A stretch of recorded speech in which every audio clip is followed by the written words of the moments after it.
할렐루야. 따라합시다. 결단으로 성공하라.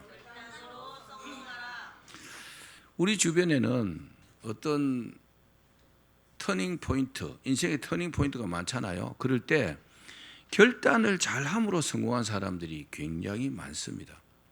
다시 말씀드리면 결단을 잘 했기 때문에 성공했다, 그렇게 말해도 과언이 아닙니다. 예를 들어 볼게요. 스티브 잡스, 이 사람은 어떤 한 사람과 애플사를 공동으로 창업을 했어요. 그런데 회사를 운영하는 가운데 1985년에 회사에서 해고를 당했습니다. 그 당시에 자기가 세운 회사에서 해고를 당하니까 어떨까요? 엄청나게 좌절했습니다. 세상에 이럴 수가 있는가, 그렇게 생각했겠죠. 그러나 그는 이에 좌절하지 않고 결단을 했습니다. 어떻게 해요? 내가 반드시 이 어려움을 극복하고 내가 애플사로 복귀하리라. 다르죠? 해고를 당하면 어때요? 어떤 사람들은 포기해버립니다. 에라이, 잘 먹고 잘 살아라. 그렇게 되는 경우가 굉장히 많습니다. 그런데 이 스티브 잡스처럼 내가 반드시 이 어려움을 극복하고 내가 애플사로 복귀하리라, 이렇게 결단하기는 쉽지 않단 말입니다. 그렇게 결단한 스티브는 각고의 노력 끝에 회사를 두 개를 만들었습니다. 넥스트라는 회사와 픽사라는 두 회사를 이렇게 설립하게 되었다고 합니다. 그리고 결국 애플이 그 넥스트를 인수하게 됐어요. 그러니까 넥스트가 누구 회사예요? 스티브 잡스 회사잖아요. 그러니까 자연스럽게 스티브 잡스가 1997년에 1985년에 해고됐는데 12년 뒤에 애플사로 복귀를 했습니다. 그리고 복귀를 하고 어떻게 됐어요? 우리가 잘 아는 아이맥, 아이팟, 그리고 아이폰 등을 출시하면서 이 회사를 세계 최고의 기업으로 만들었습니다.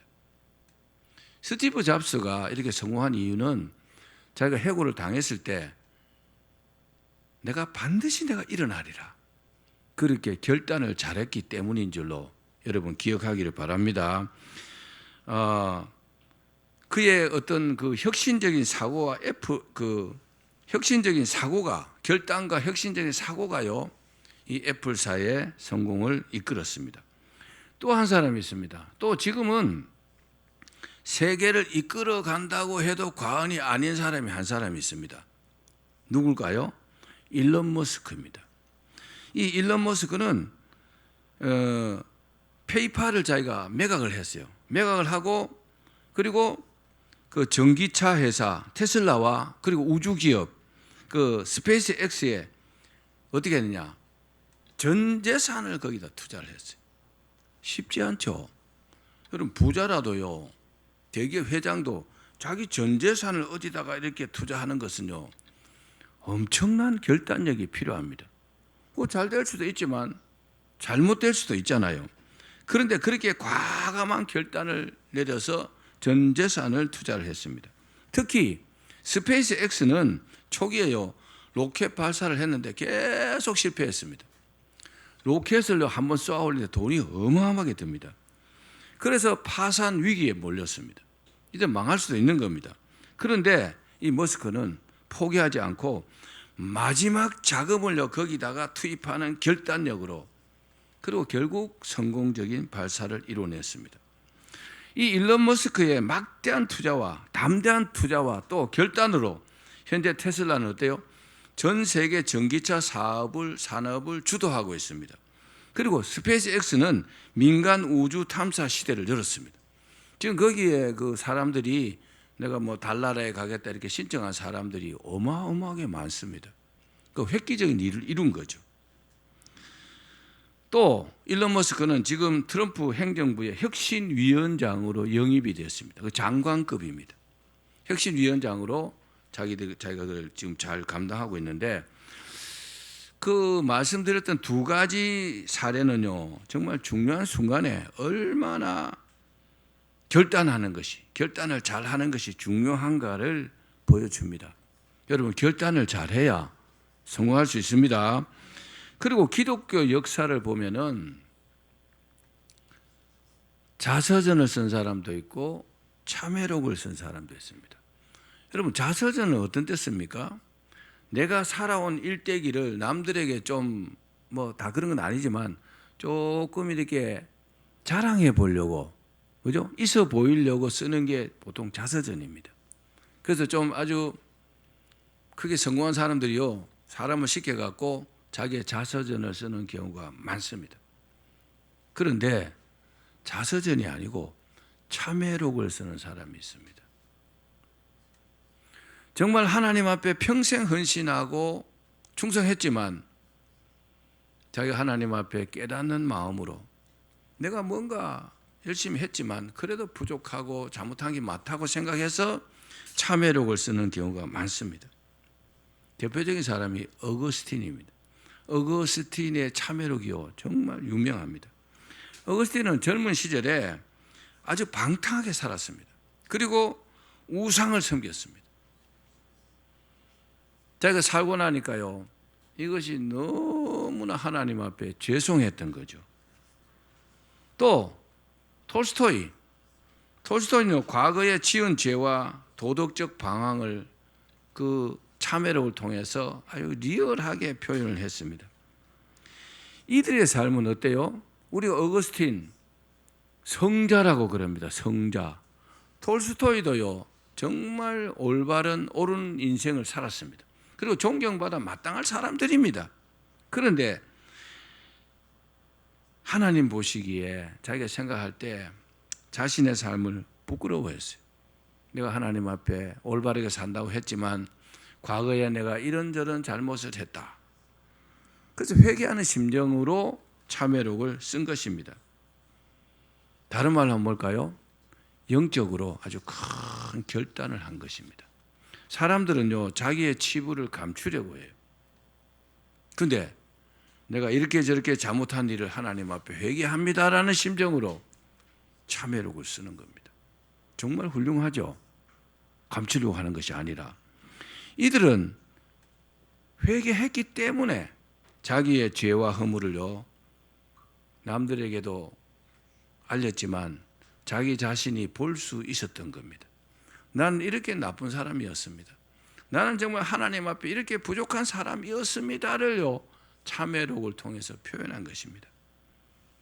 그리고 결단했습니다. 결단하면서 결단대로 살면서 다시는 그렇게 하지 않겠다는 거잖아요. 그리고 하나님을 기쁘게 해드렸고 더욱더 그들의 믿음은 성숙해져 갔습니다. 지금 그 두 사람이요, 다 뭐 이 땅에 없죠. 다 죽어서 천국에 아마 갔을 겁니다. 그 하나님 앞에 가면은 하나님 앞에 자랑스러울 만한 것은 없죠, 사람이. 그런데 참회록을 썼다는 사실에 대해서는요, 하나님께서 정말 굉장히 칭찬할 것이라고 생각이 됩니다. 2025년 이제 지난주로 해서 1, 4분기가 다 지나갔습니다. 여러분들이 송구 영신 예배 때 하나님 앞에 결단했죠. 그리고 세 가지 기도 제목으로 또 기도하면서 결심했던 것을 한번 돌이켜 보십시오.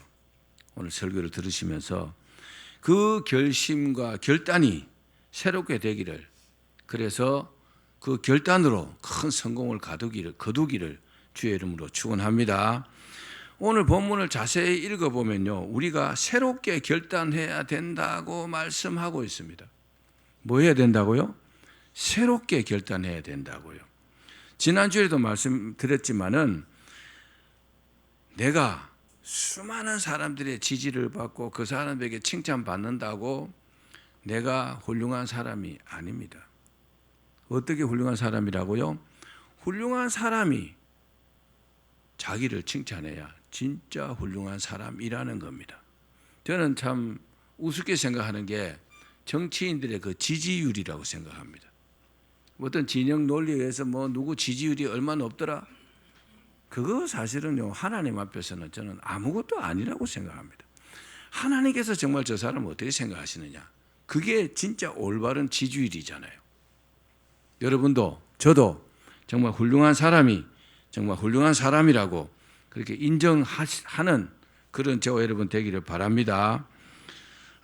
또 우리가 정말 성공하려면 뭐 해야 될까요? 결단을 잘해야 합니다. 따라합시다. 결단을 잘해야 한다. 그럼 구체적으로 뭘 결단해야 될까요?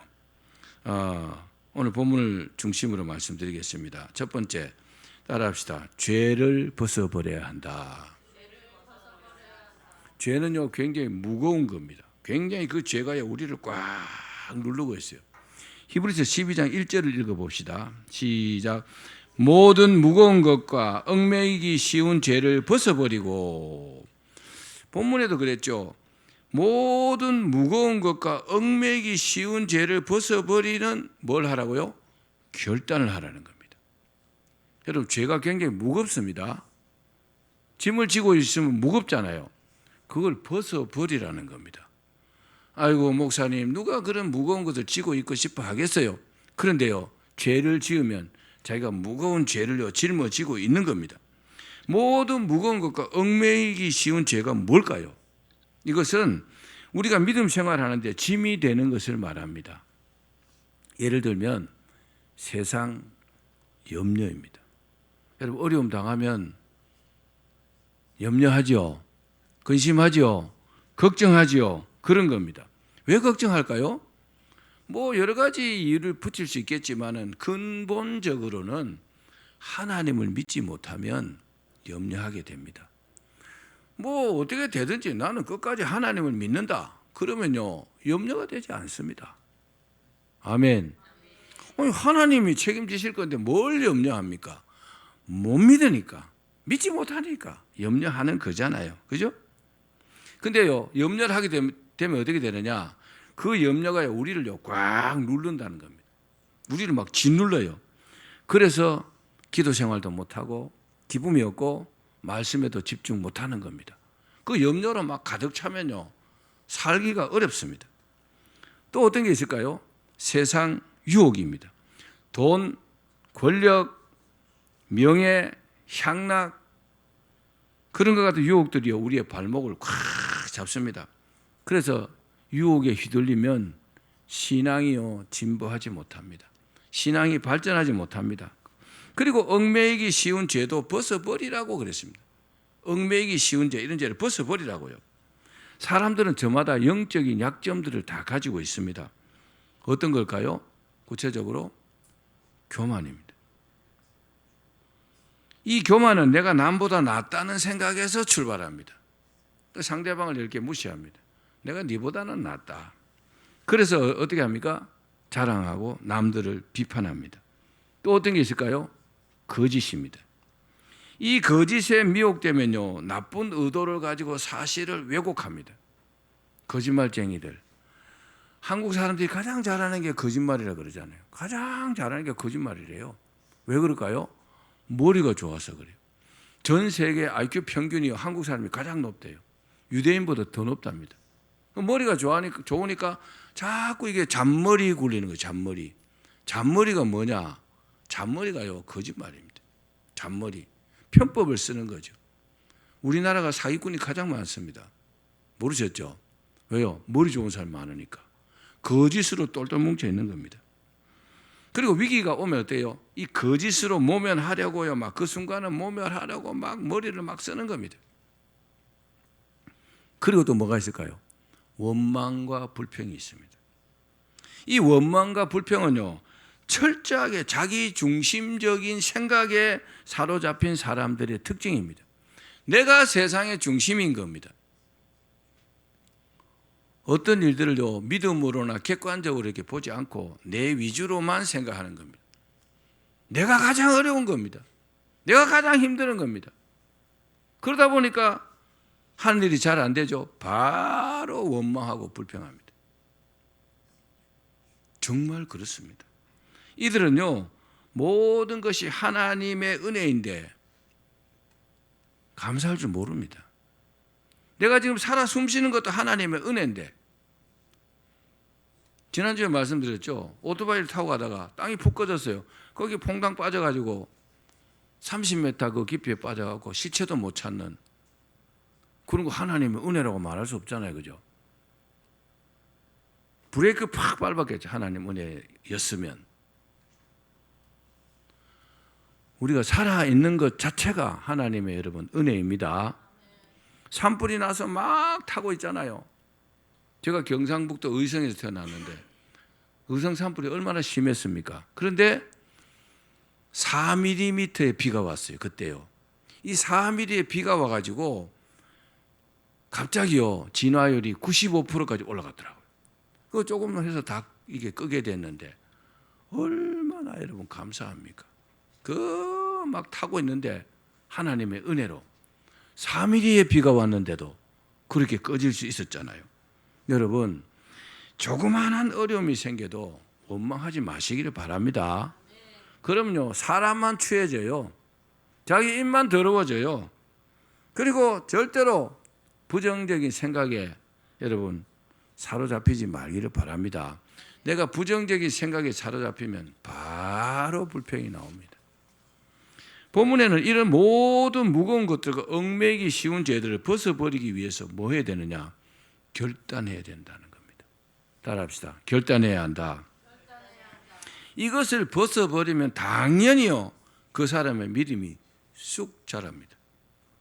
우리 그 아파트 화단에 어제 비가 조금 왔는데 요만하던 게 이만큼 자랐더라고요. 하루 만에. 우와 깜짝 놀랐어요. 이야 저 단비가 하나님의 은혜 같은 것이구나. 그런 생각이 들더라고요.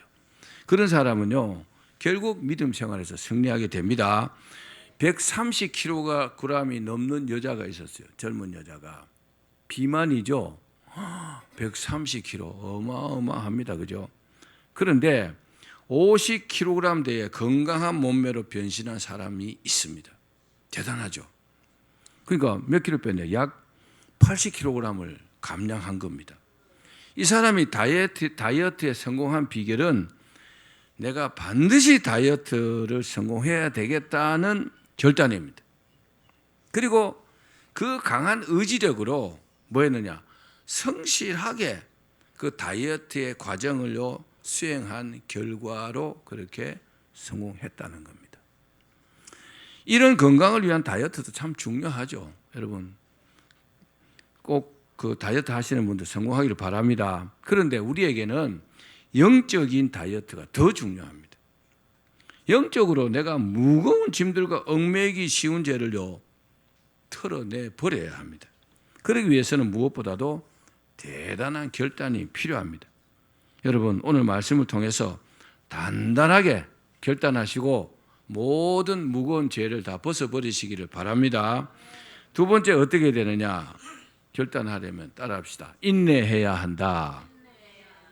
인내는 쓰다 그러나 그 열매는 달다 이런 말이 있죠. 또 참을 인자 세 개면 살인도 면한다. 참아야 된다는 거죠. 따라합시다. 참아야 한다. 본문에는요 인내로서 우리 앞에 당한 경주를 하며 경주를 하는데 인내로 한다는 겁니다. 따라합시다. 인내로 한다. 실제로 우리 신앙은요 천국까지 가는 신앙의 경주입니다. 그렇습니다. 우리의 신앙생활은 단거리가 아니고 장거리 경주입니다. 장거리 경주에서 가장 중요한 게 뭘까요? 인내하는 겁니다. 따라합시다. 참아야 이긴다. 육상에서 가장 긴 거리가 뭡니까? 마라톤이죠. 42.19km입니다. 마라톤과 믿음의 경주가요 굉장히 유사합니다. 저는 한 번도 마라톤을 완주해 본 경험이 없습니다. 저에게는 무리입니다.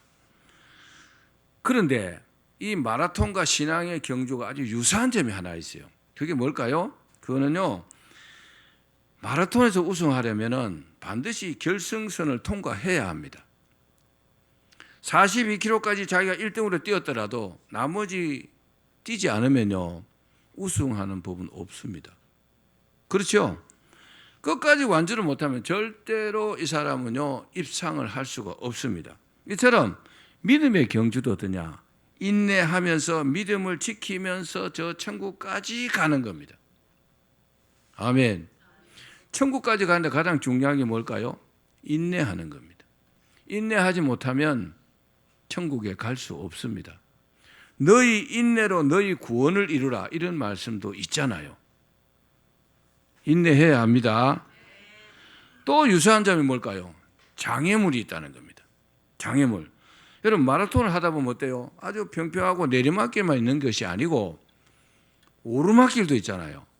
근데 그 오르막길을 달리려면 정말 힘들 겁니다. 그리고 날씨가 굉장히 좋을 거라고 예상하고 마라톤 대회를 열었는데 갑자기 날씨가 막 더워지든지 추워지든지 그럴 수 있잖아요. 추워지면 좀 뛰면 차라리 나은데 너무 더우면요. 너무 온도가 높아지면은 뛰는 데는 너무너무 큰 지장이 있을 것입니다. 또 그 긴 거리를 달리다 보면 어때요? 힘이 들 겁니다. 마라톤 안 뛰어보셨죠? 뛰어봤습니까? 짧은 거리 뭐 1km, 2km, 3km 뛰어보면 와 진짜 막 힘들 때가 있어요. 그죠? 너무너무 힘들어갖고 그만 뛸까? 중도에서 포기하고 싶은 그런 심리적인 고통도 따릅니다. 마라톤이 그렇다 하더라고요. 근데 믿음 생활도 마찬가지예요. 믿음 생활하다 중간에 떨어져 나간 사람들 많잖아요. 그죠? 많이 보잖아요. 우리가. 뭐 자기는 이 핑계 저 핑계 되지만 결국에는요. 그 신앙 경주에서 이탈한 겁니다. 왜 그럴까요? 인내하지 못하기 때문에. 인내하지 못하면 신앙의 경주는요. 절대로 성공할 수 없습니다. 믿음의 경주의 장애물이 뭘까요? 믿음을 흔드는 삶의 어려움입니다. 이런저런 삶의 어려움들이요. 우리 믿음의 경주의 장애물이라는 겁니다. 그런 것들을 이기고 내가 믿음 생활을 해야 합니다. 또 뭐가 있을까요? 믿음 생활하면요. 반드시 마귀의 유혹이 있습니다. 하나님께서 지켜주시지만 항상 마귀가 우리를 막 흔듭니다. 그리고 영적인 침체가 있습니다. 그런 것들을 여러분 이겨내야 합니다. 그리고 또 한 가지 공통점은 뭐냐? 마라톤과 신앙의 경주의 공통점은 상이 있다는 겁니다. 마라톤은요, 완주하고 나면 완주 메달을 이렇게 줍니다. 그리고 또요, 완주 확인증을 받습니다. 또 뭐 1등, 2등, 3등 하면요, 상도 줍니다. 마라톤요. 그리고 또 뭘 얻느냐? 성취감을 얻습니다. 우와, 내가 마라톤을 완주를 했구나. 우리 박준영 집사가 마라톤 완전 매니아예요. 영국 프랑스 가기 전에도 자주 봄 되면요 노다지 마라톤 대회에 참가했어요. 정말 마라톤을 그렇게 좋아하더라고요. 잘하고. 이처럼 믿음의 경주에도요 마라톤처럼 내가 완주를 하든지 입상하든지 하면요 상이 있다는 사실입니다. 믿음으로 천국까지 완주한 사람은요 하나님께서 상을 주십니다. 그래서 천국에요 입성하게 하십니다. 완주해야 입성하는 겁니다. 그리고 영원한 기쁨과 즐거움도 주십니다. 여러분 꼭 믿음의 경주로 성공하기를 바랍니다. 그렇기 때문에 우리는 영적으로나 우리의 삶에서 승리하려면 뭐 해야 되느냐? 인내해야 합니다. 참기 어렵죠? 그래도 참아야 합니다. 따라합시다. 참아야 한다. 마라톤은 정말 긴 거리를 달려야 합니다. 달리는 도중에 이 체력과 정신력이 바닥이 나서 포기하고 싶을 때가 여러 번 있다고 합니다. 바르셀로나 올림픽에서 우리나라 황영조 선수가요, 송기정 선수 다음으로 처음으로 우리나라 국기를 달고 우승했습니다. 잘 아시죠? 그럼 얼마나 마라톤을 많이 했겠어요, 그죠? 근데 놀라운 사실은 황영조 선수가 그 올림픽에서 우승하고 난 다음에 바로 마라톤 그만뒀대요. 왜요? 너무 힘들었어. 올림픽 우승했으니까 이루고 다 이뤘잖아요. 다음 대회를 또 한번 기대할 수도 있겠죠. 근데요, 너무 힘들어서 그만둬버렸답니다. 믿음의 경주도 마찬가지입니다. 믿음의 경주는 천국 갈 때까지 평생을 여러분 인내해야 합니다. 때로는요, 믿음의 경주를 하다 보면 낙심도 됩니다. 때로는요, 눈물 골짜기도 지나갈 때가 있습니다. 때로는 사망의 음침한 골짜기도 지나가게 됩니다. 그래서 포기하고 싶을 때가 있습니다. 그러나 이때도 뭐 해야 돼요? 인내로서 여러분 견뎌야 합니다. 그래야 최후의 승자가 되는 줄로 믿으시기를 바랍니다. 마지막 세 번째입니다. 자, 어떻게 되느냐? 제일 중요한 겁니다. 따라합시다. 예수님만 바라보겠습니다. 내가 예수님만 바라보겠습니다. 라고 결단을 해야 합니다. 자, 히브리서 12장 2절입니다. 시작. 믿음의 주여 또 온전케 하시는 이인 예수를 바라보자. 사랑하는 여러분, 믿음의 경주를 승리하려면 어떻게 될까요? 예수님만 바라보아야 합니다. 그래야만 하는 이유가 있습니다. 먼저 예수님은 믿음의 주님이십니다. 예수님께서 믿음의 길이기 때문에 그렇습니다. 여러분, 길이 아닌 곳으로 가면 힘들잖아요. 잘 갈 수도 없어요. 자동차가 길이 아닌 길을 오프로드 이런 데도 가지만 굉장히 힘들고 어렵습니다. 차가 잘못하면 뒤집어지기도 합니다. 그래서 주님께서 말씀하셨습니다. 요한복음 14장 6절입니다. 같이 읽읍시다. 시작. 내가 길이요 진리요 생명이니 나로 말미암지 않고는 아버지께로 올 자가 없느니라. 그렇습니다. 예수님의 인도를 받는 것이요 믿음의 길입니다. 여러분, 아무리 어렵고 힘들어도 주님의 인도하심을 받으면 결국은 형통하게 됩니다. 이 사실을 믿으시길 바랍니다. 그래서 예수님 말씀하셨잖아요. 내가 길이다, 진리다, 생명이다. 그리고 단언하시잖아요. 나로 말미암지 않고는 아버지께로 올 자가 없다. 천국 가고 싶으면 예수님의 인도를 받으라는 겁니다. 인생을 승리하려면 예수님의 인도를 받으시라는 겁니다. 아멘. 그리고 예수님만 바라보아야 할 이유가 있습니다. 그게 뭘까요? 우리를 온전하게 하시기 때문에 그렇습니다. 예수님께서 우리의 믿음의 경주를 인도하시고 완주하도록 도와주십니다. 그렇습니다. 우리가 아무리 지식이나 지혜가 경험이 출중해도 성령님의 도우심을 받아야 돼요. 아멘. 그래서 우리의 믿음의 신앙 경주의 코치는 누구냐? 성령님이시는 겁니다. 예수님, 성령님이신 겁니다. 그러므로 우리는요, 그분의 말씀에 절대적으로 순종해야 합니다. 그래야 여러분 신앙 경주를 완주할 수 있습니다. 다 그렇게 결단하고 반드시 승리하시기를 주의 이름으로 축원합니다.